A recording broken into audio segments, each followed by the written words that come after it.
साधू संत खेदीने यासाठी केला होता ठास शेवटचा दिवस गोड व्हावा करताळी आज एक प्रकारे एक कार्य निमित्त खरोखर शेन मालमिष आगे कार्य यार समनी देवी सिंग डोबा राठोड आज ये एक प्रकारे आपले माहिती आत्मा जाताने पूर्ण 1 वर्ष वेगो पहिलो प्रथम पुण्यतिथि और नामेर एक प्रकारे आज जागप्रिया साधनी करे माही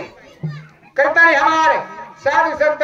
हरिभक्त पारायण महाराज लोग ये जागप्रिया उपस्थित वेगे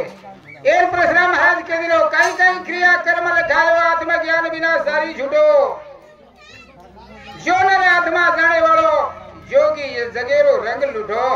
ए परमात्मा खरोखर एक प्रकारे तार नामे आज एक प्रकारे गजर चालू छे करताणी आज कार्याની શરૂઆત કરી છે મળી हुई वेळे रे माई जो आछावाठ मोरे नाही रे तू कना आई थी सेवालाल गोर जमाजे मा